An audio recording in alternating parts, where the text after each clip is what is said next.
नमस्कार। ये हमारी कहानी का तीसरा और आखिरी भाग है। इसके पहले 2 भाग हम अपने चैनल पर ऑलरेडी कवर कर चुके हैं। आज हम जिम कॉर्बेट की किताब से मोहन आदमखोर बाघ के शिकार की कहानी को उसके फाइनल अंजाम तक पहुंचा रहे हैं। पिछली कड़ी में हमने बात छोड़ी थी जहां कॉर्बेट ने भैंसे को चारे के तौर पर बांधा था और फिर एक जबरदस्त तूफान आ गया था। आज देखेंगे कि उस तूफान के थमने के बाद कॉर्बेट को क्या मिला, कैसे उन्होंने उस आदमखोर का पीछा किया और क्या चौंकाने वाली बात आखिर में सामने आई। बिल्कुल।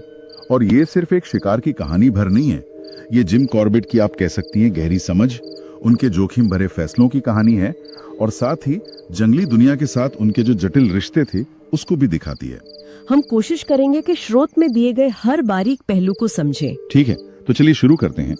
जब तूफान थमा और कॉर्बेट वापस उस जगह पहुंचे तो क्या देखा उन्होंने, क्या मंजर था? हाँ, तो कॉर्बेट ने देखा कि नरम जमीन पर बाघ के पंजों के निशान तो थे। हाँ, पर वो निशान तूफान से पहले के थे और वो रिज की तरफ जा रहे थे। अच्छा। और पास में ही वो 30 फीट ऊंची चट्टान थी जहाँ से कॉर्बेट ने पहले सोचा था कि वो चारे पर मतलब भैंस पर नजर रखेंगे। हाँ। लेकिन जब वो उस चट्टान पे चढ़े तो क्या हुआ? नजारा चौंकाने वाला था। भैंस थी ही नहीं, गायब। अरे, जबकि उसे तो 4 इंच मोटी रस्सी से बांधा गया था। एग्जैक्टली 4 इंच मोटी रस्सी। तो यहीं से मामला और भी पेचीदा हो जाता है। हाँ, ये तो बहुत अहम मोड़ था। भैंस का गायब होना मतलब साफ इशारा था कि बाघ न सिर्फ आसपास है बल्कि वो चारा ले जा चुका है। बिल्कुल। और ऊपर से कॉर्बेट के गले की तकलीफ, लेरिंजाइटिस, मतलब गले में सूजन या संक्रमण जिससे आवाज बैठ जाती है। और इतना घना जंगल, ट्रैकिंग की चुनौती। स्रोत में उनके पतले रबर सोल वाले जूतों का जिक्र भी है। हाँ, वो दिखाता है कि वो कितनी सावधानी बरत रहे थे। जी। तो कॉर्बेट ने फिर बहुत ध्यान से उस जगह की जांच की होगी जहाँ भैंस बंधी थी। हाँ बिल्कुल। और जांच से पता चला कि भैंसे को मारा तो तूफान से पहले गया था, लेकिन ले जाया गया बारिश रुकने के बाद। अच्छा, और बाघ ने उसे खाया भी नहीं था उस वक्त तक? नहीं, बिल्कुल नहीं खाया था। और यहाँ एक और दिलचस्प बात सामने आई। कॉर्बेट ने 4 रस्सियां गूंथ कर इस्तेमाल की थी। बाघ ने 3 को कुतरा था और 1 को तोड़ दिया था। आमतौर पर तो बाघ रस्सियां कुतरती नहीं है, ऐसा सुना है। सही कहा। ये उस बाघ के थोड़े कह सकते हैं अलग व्यवहार का संकेत हो सकता है। शायद कोई मजबूरी रही हो। स्रोत के मुताबिक बाघ भैंसे को नीचे मुहान की तरफ घसीट कर ले गया था। कॉर्बेट का प्लान तो मतलब गड़बड़ा गया। हाँ, प्लान तो बिगड़ गया, पर जैसा वो लिखते हैं बारिश ने एक तरह से मदद भी की। मदद कैसे? अब सूखी पत्तियों पर चलने की वो चरमराहट वाली आवाज नहीं होनी थी, सब गीला था, तो पीछा करना थोड़ा आसान हो सकता था आवाज के लिहाज से। हाँ, ये बात तो है। लेकिन आदमखोर बाघ के इलाके में ट्रैकिंग, वो भी अकेले, ये तो बहुत बड़ा रिस्क था। बहुत बड़ा रिस्क। और यही कॉर्बेट का अनुभव और उनकी जो अत्यधिक सतर्कता थी वो दिखती है। वो लिखते हैं कि जब तक वो अपनी राइफल की लोडिंग और सेफ्टी कैच को 2-3 बार चेक ना कर लें, उन्हें तसल्ली नहीं होती थी। अच्छा। उन्होंने बंदूक की गोली भी बदली क्योंकि पुरानी वाली का रंग थोड़ा फीका पड़ गया था और उस पर एक छोटा सा डेंट, एक निशान सा था। ओह। सेफ्टी कैच को बार बार चेक करना और फिर उसे हटाकर मतलब फायर करने के लिए तैयार स्थिति में बंदूक लेकर चलना, ये दिखाता है कि वो खतरे को कितना करीब महसूस कर रहे थे। जाहिर है। अब जिक्र आता है ड्रैग मार्क्स का, यानी घसीटने के निशानों का। कॉर्बेट इस शब्द पर थोड़ा सोचते भी हैं ना? हाँ, वो कहते हैं कि ये शब्द पूरी तरह सही नहीं है क्योंकि उन्होंने बाघ को शिकार उठाकर ले जाते हुए भी देखा है। अच्छा। पर हाँ, इन निशानों से ये पता चल जाता है कि शिकार को कैसे पकड़ा गया था। ये कैसे पता चलता है? देखिए, बड़ा इंटरेस्टिंग है। अगर बाघ गर्दन से पकड़कर घसीटता है जैसा इस भैंस के साथ शुरू में हुआ था, हाँ। तो पिछले पैर जमीन पर निशान बनाते चलते हैं। लेकिन अगर वो पीठ की तरफ से पकड़ ले तो निशान बहुत हल्के हो जाते हैं या गायब भी हो सकते हैं। ओह, ये तो काफी डिटेल्ड ऑब्जर्वेशन है। जी हाँ, ये जानकारी बाघ की ताकत और उसके तरीके को समझने में मदद करती है। तो शुरू में निशान गहरे थे, मतलब गर्दन से पकड़ा था, लेकिन फिर क्या हुआ? फिर एक ऊंची मिट्टी की ढलान आई जहाँ बाघ शायद फिसला और भैंसा उसके हाथ से छूटकर लुढ़क गया। अरे। हाँ, और जब बाघ ने दोबारा पकड़ा तो शायद पीठ की तरफ से, जिससे निशान हल्के हो गए। और कॉर्बेट ये भी बताते हैं कि भैंसा छूटने के बाद बाघ थोड़ा भटका भी। हाँ, ऐसा लगता है, निशान कभी दाएं जा रहे थे, कभी सीधे, फिर बांस के झुरमुटों में उलझते दिखे, फिर बाएं मुड़ गए। जैसे बाघ खुद कंफ्यूज्ड हो कि इतने भारी बोझ के साथ किधर से निकले। बिल्कुल, ये दिलचस्प है क्योंकि ये दिखाता है कि बाघ भी खासकर भारी शिकार के साथ मुश्किल में पड़ सकता है या रास्ता भूल सकता है। वो हमेशा अचूक शिकारी नहीं होता। सही बात है। खैर, तो बाघ के निशान एक चट्टान के पास पहुंचे। हाँ, और उसके चारों ओर घूमे। कॉर्बेट बहुत सावधानी से उस चट्टान पर चढ़े। ये करीब 20 फीट ऊंची थी। कॉर्बेट को लगा कि यहाँ से नीचे का नजारा साफ दिखेगा और वो सुरक्षित भी रहेंगे। और ऊपर से क्या दिखा? ऊपर से दूर तक जंगल दिख रहा था। तभी नीचे कुछ ऊंची घास में करीब 40-50 गज दूर उन्हें कुछ लाल और सफेद सा दिखा। लाल और सफेद? जंगल में लाल रंग तो मतलब खतरा। पहला ख्याल बाघ का ही आता है। कॉर्बेट अपने हाल के सफारी अनुभव को याद भी करते हैं, जब झाड़ी में लाल रंग देखकर बाघ निकला था। हाँ, मैंने भी सफारी में देखा है, वो एकदम से दिखते हैं। एग्जैक्टली। लेकिन जब उन्होंने और गौर से देखा, दूरबीन से शायद, तो राहत मिली। वो बाघ नहीं था। तो क्या था? वो वही भैंसा था। लाल रंग खून था और काली धारियां उसकी पसलियां थीं जो बाघ ने चीर फाड़ कर दी थी। ओहो, बाल बाल बचे, मतलब गलतफहमी से। कॉर्बेट यहाँ अपने दोस्त की घटना भी याद करते हैं ना। हाँ, जिसने जल्दबाजी में शिकार को बाघ समझकर गोली चला दी थी। ये दिखाता है कि पहचान की पुष्टि कितनी जरूरी है शिकार में। बिल्कुल। और एक अहम बात ये भी है कि अगर बाघ को डिस्टर्ब न किया जाए तो वो अक्सर अपने शिकार को, किल को खुले में छोड़कर पास ही कहीं आराम करता है। अच्छा, क्यों? ताकि गिद्ध और सियार जैसे जानवरों से उसे बचा सके। तो कॉर्बेट को बाघ भले ही दिख नहीं रहा था, पर ये मानना कि वो चला गया है खतरनाक हो सकता था। तो कॉर्बेट ने क्या किया? वही इंतजार किया। हाँ, उन्होंने वही चट्टान पर बैठकर इंतजार करने का फैसला किया। उन्हें उम्मीद थी कि शिकार पर जो मक्खियां भिनभिना रही होंगी, उनसे परेशान होकर बाघ हिलेगा डुलेगा और नजर आ जाएगा। अच्छा प्लान था, पर हुआ कुछ और ही। हाँ, हुआ उल्टा। इंतजार करते करते कॉर्बेट खुद परेशान होने लगे। उनके गले की वो तकलीफ, लेरेंजाइटिस, बढ़ गई। खराश इतनी तेज हुई कि उन्हें लगा अब जोर की खांसी आएगी ही आएगी और उसे रोकना नामुमकिन सा हो रहा था। ओह, और खांसी की आवाज से तो बाघ पक्का चौकन्ना हो जाता। बिल्कुल, या तो भाग जाता या शायद हमला कर देता। यहाँ कॉर्बेट की जंगल की समझ और उनकी, कह सकते हैं, हाजिर जवाबी काम आई। उन्होंने क्या किया? उन्होंने लंगूर बंदर की खतरे की आवाज की नकल में खांसने का फैसला किया। स्रोत में आवाज खौक खौक खौक या खौक खक जैसी बताई गई है। अरे वाह, लंगूर की अलार्म कॉल की नकल। जी, हालांकि वो खुद मानते हैं कि उनकी नकल परफेक्ट नहीं थी, पर इससे उनके गले को थोड़ी राहत मिली और शायद बाघ को शक भी नहीं हुआ होगा। कमाल है, ये जंगल की आवाजों और जानवरों के व्यवहार की कितनी गहरी समझ दिखाता है। अद्भुत उदाहरण है ये। तो इसके बाद खांसी कंट्रोल हो गई, थोड़ी राहत मिली। फिर करीब आधा घंटा और बीता। आसपास से कोई और खतरे की आवाज, मतलब किसी और जानवर की अलार्म कॉल नहीं आई, तो कॉर्बेट को लगा कि शायद बाघ अब जा चुका है या दूर है। वो चट्टान से उतरे और धीरे धीरे भैंसे के शव यानी किल के पास पहुंचे। किल के पास पहुंचकर क्या अंदाजा लगा? बाघ ने कितना खाया था? हाँ, कॉर्बेट यहाँ बाघ के खुराक का अंदाजा लगाते हैं। वो कहते हैं कि एक तंदुरुस्त बाघ 200-300 किलो के सांबर हिरन को 2 दिन में और एक भैंस को 3 दिन में पूरा खा सकता है। ये भैंसा हालांकि पूरी तरह बड़ा नहीं था, फिर भी बाघ इसका लगभग आधा हिस्सा खा चुका था। आधा खा चुका था। हाँ, और इससे एक बड़ा सबक मिलता है। आधा खाया हुआ शिकार ये बताता है कि शिकारी जानवर ज्यादा दूर नहीं गया होगा, वो आसपास ही कहीं होगा। सही बात है। तो जमीन अभी भी गीली थी, निशान साफ होंगे। हाँ, जमीन गीली थी, निशान साफ थे। कॉर्बेट ने पीछा जारी रखने का फैसला किया। लेकिन गिल के पास तो बहुत सारे निशान होंगे, सही निशान कैसे ढूंढा? मुश्किल था। कॉर्बेट ने शिकारियों वाली एक तरकीब अपनाई। किल के चारों ओर गोल चक्कर लगाते हुए धीरे धीरे घेरा बड़ा करते गए। अच्छा। जब तक कि उन्हें बाहर की तरफ जाते हुए बिल्कुल ताजा निशान नहीं मिल गए। और फिर उन निशानों के पीछे हो लिए।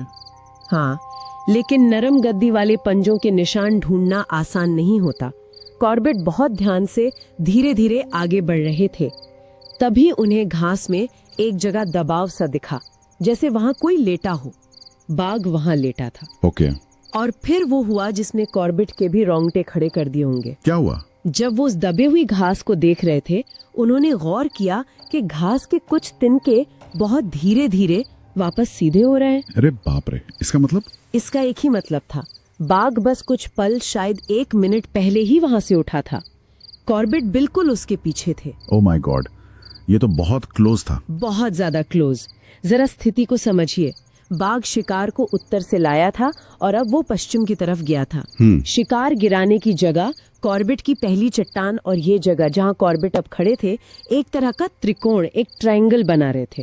कॉर्बेट को यकीन था कि बाघ ने उन्हें आते हुए नहीं देखा होगा, क्योंकि वो जगह यहाँ से दिखती नहीं थी। तो सवाल ये था कि बाघ अपनी आराम की जगह से हटा क्यों, अगर उसने कॉर्बेट को नहीं देखा तो? जवाब था सूरज। सूरज? हाँ, मई का महीना, सुबह के 9 बज चुके थे, धूप तेज हो गई थी और उस छांव वाली जगह पर अब सीधी धूप पड़ने लगी थी।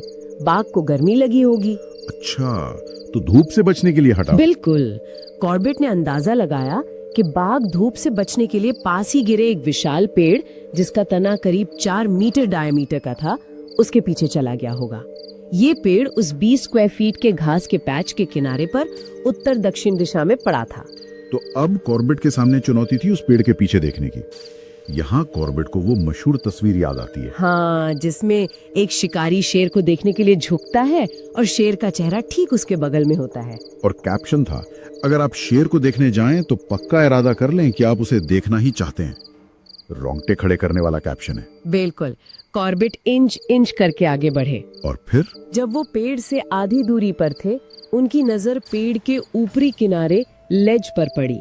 वहाँ कुछ पीला और काला सा हिल रहा था। क्या था वो? बाघ की पूंछ का सिरा, सिर्फ 3 इंच का टुकड़ा हिलता हुआ नजर आया। सिर्फ पूंछ का सिरा 3 इंच? हाँ, और वो सिरा कॉर्बेट से परे, यानी दूसरी तरफ था। इसका मतलब? इसका मतलब था कि बाघ का मुंह कॉर्बेट की तरफ ही था। ओह! कॉर्बेट का पहला विचार था कि बाघ हमले के लिए दुबका बैठा है, क्राउच पोजीशन में, शायद 12 फीट दूर। 12 फीट? हाँ, गोली चलाने के लिए और पास जाना जरूरी था, और शॉट ऐसा चाहिए था जो बाघ को तुरंत ठेर कर दे, उसे घायल होकर हमला करने का मौका ही न दे। और वो सेफ्टी कैच हटाने की आवाज का डर भी था, वो हल्की क्लिक की आवाज। हाँ, उससे बाघ या तो हमला कर देता या भाग जाता। ये बहुत ही नाजुक, बहुत टेंशन वाला पल था। तो कॉर्बेट ने क्या किया? वो सांस रोककर इंच इंच आगे खिसकते रहे। हाँ, बिल्कुल धीरे धीरे। पहले पूरी पूंछ नजर आई, फिर पिछले पैर। और था, बल्कि लेटा हुआ था। ओह, लेटा हुआ था? हाँ, शायद उस लेज पर, उस किनारे पर पूरी जगह नहीं थी, इसलिए बाघ ने अपने पिछले पैर बाहर की ओर निकाल रखे थे और सिर पास की कुछ टहनियों पर टिकाया हुआ था। कॉर्बेट एक कदम और आगे बढ़े और उन्होंने देखा बाघ का पेट धीरे धीरे ऊपर नीचे हो रहा था। यानी वो गहरी नींद में सो रहा था। सो रहा था? आदमखोर बाघ सो रहा था? हाँ, गहरी नींद में। थोड़ा और आगे बढ़ने पर पूरा बाघ साफ नजर आ गया। सिर घास पर था, आंखें बंद थी और नाक, जैसा कॉर्बेट लिखते हैं, आसमान की तरफ थी। ये तो अविश्वसनीय है। तो कॉर्बेट ने निशाना साधा? हाँ, कॉर्बेट ने राइफल का निशाना उसके सिर पर साधा, ट्रिगर पर उंगली रखी और फिर सेफ्टी कैच और ट्रिगर पर एक साथ तेजी से दबाव डाला। फट, गोली चली और सीधे सिर में लगी। और बाघ हिला तक नहीं। कॉर्बेट लिखते हैं, पूंछ वैसी ही फैली रही, पैर वैसे ही मुड़े रहे, नाक आसमान की तरफ ही रही। कोई हरकत नहीं? कोई हरकत नहीं। कॉर्बेट ने तुरंत दूसरी गोली दागी, तब भी कुछ नहीं बदला, सिवाय इसके कि पेट का ऊपर नीचे होना बंद हो गया। सिर पर खून के 2 छोटे छेद बन गए थे। शिकार हो गया? हाँ, शिकार हो गया था। कॉर्बेट अपनी प्रतिक्रिया बताते हैं, उन्हें लगा जैसे शरीर में ताकत ही नहीं बची। ये शायद डर, तनाव और फिर अचानक मिली सफलता का मिला जुला असर था। हाँ, एड्रेनालिन रश के बाद ऐसा होता है। वो उसी गिरे हुए पेड़ पर बैठे और एक सिगरेट सुलगाई। उनके गले की तकलीफ के बाद ये पहली सिगरेट थी। उन्हें संतुष्टि महसूस हुई होगी। एक बहुत मुश्किल काम, जिसमें जान का खतरा था, बड़ी सफाई और आसानी से पूरा हो गया था। बिल्कुल। सुबह जंगल में घुसने से लेकर लंगूर की नकल में खांसने तक सब कुछ एकदम परफेक्ट हुआ था। उन्हें ऐसा लगा जैसे कोई लेखक अपनी कहानी पूरी करके आखिरी शब्द समाप्त लिखता है। लेकिन फिर एक मलाल भी मन में आया, है ना? एक नैतिक सवाल। हाँ, एक सवाल उन्हें कचोटने लगा। उन्होंने एक जानवर को सोते हुए मार दिया था। क्या ये शिकार के उसूलों के हिसाब से सही था? ये एक मुश्किल सवाल है। हाँ, ये कॉर्बेट का आंतरिक द्वंद दिखाता है। उनका तर्क ये था कि ये कोई आम बाघ नहीं था, ये एक आदमखोर था जिसने कई इंसानी जानें ली थी। उसका मरना ही जरूरी था, चाहे वो जागते हुए मरे या सोते हुए। उनका मानना था कि अगर वो उस वक्त पीछे हट जाते तो भविष्य में होने वाली मौतों के लिए शायद वो खुद को जिम्मेदार मानते। सही कहा। फिर भी एक शिकारी होने के नाते उनके मन में ये अफसोस रहा कि काश वो उसे जगा कर बराबरी का मौका दे पाते। ये उनकी नैतिकता दिखाता है। खैर, काम तो पूरा हो चुका था। अब अगला कदम क्या था? बाघ को नीचे उतारना। हाँ, जरूरी था कि खाल खराब होने से पहले उसे उस लेज से नीचे उतारा जाए। कॉर्बेट पास की एक ऊंची जगह पर चढ़े और पहाड़ों पर दूर तक आवाज पहुंचाने वाली वो खास पुकार लगाई, कुई कुई। अच्छा, वो पहाड़ी तरीका। हाँ, उनके आदमियों ने गोलियों की आवाज तो सुनी ली थी। हाँ। और वो पहले से ही लोगों को इकट्ठा कर रहे थे। कोई सुनते ही सब भागकर मौके पर पहुंचे। हाँ। कुल्हाड़ियों से पेड़ की कुछ शाखाएं काटी गईं, बाघ को रस्सियों से बांधा गया। हाँ। और सावधानी से नीचे उस घास के मैदान पर उतारा गया। कॉर्बेट तो शायद वहीं खाल उतारना चाहते होंगे। हाँ, वो चाहते थे कि खाल वहीं उतार ली जाए, लेकिन गांव वालों ने जोर दिया कि बाघ को काठ की बनी डोली में रखकर गांव ले जाया जाए। गांव वाले क्यों ले जाना चाहते थे? वो चाहते थे कि सभी लोग अपनी आंखों से मरे हुए बाघ को देखें, ताकि उनके दिलों से डर पूरी तरह निकल जाए। हाँ। उन्हें यकीन हो जाए कि आतंक खत्म हो गया है। हाँ, ये बात भी सही है। डर का माहौल जो था। बिल्कुल। तो बाघ को गांव में एक पेड़ के नीचे लिटा दिया गया। लोगों को उसे देखने का मौका मिला। फिर दोपहर करीब 2 बजे जब गर्मी बढ़ने लगी, कॉर्बेट ने खाल उतारने का काम शुरू किया। और यही खाल उतारते समय वो राज खुला, मोहन आदमखोर बाघ का असली रहस्य। एग्जैक्टली। कॉर्बेट ने देखा कि बाघ के अगले बाएं पंजे के अंदरूनी हिस्से पर बाल लगभग गायब थे। त्वचा में छोटे छोटे छेद थे जिनसे हल्का पीला मवाद जैसा तरल निकल रहा था।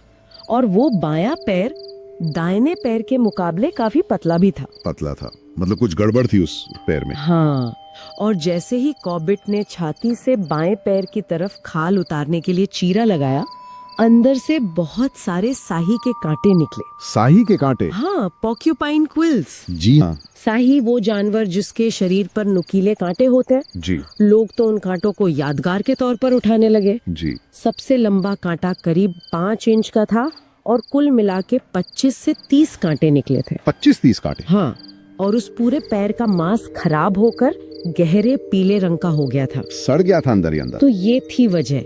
इसी वजह से वो लंगड़ाता था, शिकार नहीं कर पाता था और आखिरकार आदमखोर बन गया था। साही के ये कांटे मांस में सालों तक गले बिना पड़े रह सकते हैं। कॉर्बेट लिखते हैं कि उन्होंने पहले भी कई आदमखोर बाघों के शरीर से ऐसे कांटे निकाले हैं, कभी कभी तो 100-150 तक। 100-150 कांटे? हाँ, कुछ तो 9 इंच लंबे और पेंसिल जितने मोटे जो हड्डियों तक में धंसे होते थे। बाप रे। ये घटना तो इस बात का पुख्ता सबूत है कि कैसे एक शारीरिक अक्षमता, एक चोट, जंगली जानवर के व्यवहार को पूरी तरह बदलकर उसे मानव संघर्ष की ओर धकेल सकती है। बिल्कुल। ये दिखाता है कि आदमखोर बनना अक्सर एक मजबूरी होती है, चुनाव नहीं। लेकिन कॉर्बेट खुद ये सवाल उठाते हैं कि बाघ जैसा ताकतवर और होशियार जानवर साही जैसे छोटे जानवर से इतने कांटे खा कैसे लेता है? हाँ, ये सवाल वो पूछते हैं, खासकर जब तेंदुए अक्सर साही को सिर की तरफ से पकड़कर उसके कांटों से बच जाते हैं। बाघ ऐसा क्यों नहीं कर पाते? ये एक अनसुलझा सवाल सा है। तो इस तरह मोहन आदमखोर बाघ की कहानी खत्म हुई और कॉर्बेट का एक और वादा पूरा हुआ। जी हाँ, डिस्ट्रिक्ट कॉन्फ्रेंस में कॉर्बेट से जो 3 आदमखोरों को मारने का वादा लिया गया था, उनमें से 2 चौगड़ और मोहन पूरे हो चुके थे। अब तीसरा वादा बाकी था, कांडा के आदमखोर का। उसकी कहानी फिर कभी। तो ये थी मोहन आदमखोर बाघ की शिकार की पूरी कहानी, जिसमें ट्रैकिंग का तनाव था, कॉर्बेट की बेहतरीन रणनीति थी, एक बहुत ही अप्रत्याशित अंत था जब बाघ सोता हुआ मिला, और अंत में एक चौंकाने वाला खुलासा भी था, साही के वो कांटे। हाँ, वो साही के कांटों की खोज न केवल इस बाघ के आदमखोर बनने का एक स्पष्ट कारण देती है, बल्कि एक व्यापक सच्चाई भी उजागर करती है कि कैसे चोट या अक्षमता एक जंगली जानवर के सामान्य व्यवहार को बदलकर उसे इंसानों के लिए खतरा बना सकती है। ये प्रकृति का एक क्रूर पहलू है, कह सकते हैं। जिम कॉर्बेट की ये कहानियां सिर्फ शिकार का रोमांच ही नहीं दिखाती, ये हमें प्रकृति की जटिलताओं, जानवरों के व्यवहार के पीछे के कारणों और जंगल में इंसान के दखल के नतीजों पर भी सोचने को मजबूर करती हैं। बिल्कुल। और अंतिम विचार यहाँ ये सोचने वाली बात है कि क्या हर घायल शिकारी जानवर इंसानों के लिए खतरा बन ही जाता है, या ये हालात और मौके पर निर्भर करता है। और आज जब जंगल सिकुड़ रहे हैं, मानव वन्यजीव संघर्ष बढ़ रहा है, तो हम घायल जानवरों और इंसानी बस्तियों के बीच इस नाजुक संतुलन को कैसे बेहतर समझ सकते हैं, कैसे इसे संभाल सकते हैं। ये एक सवाल है जो आज भी उतना ही प्रासंगिक है जितना कॉर्बेट के समय में था।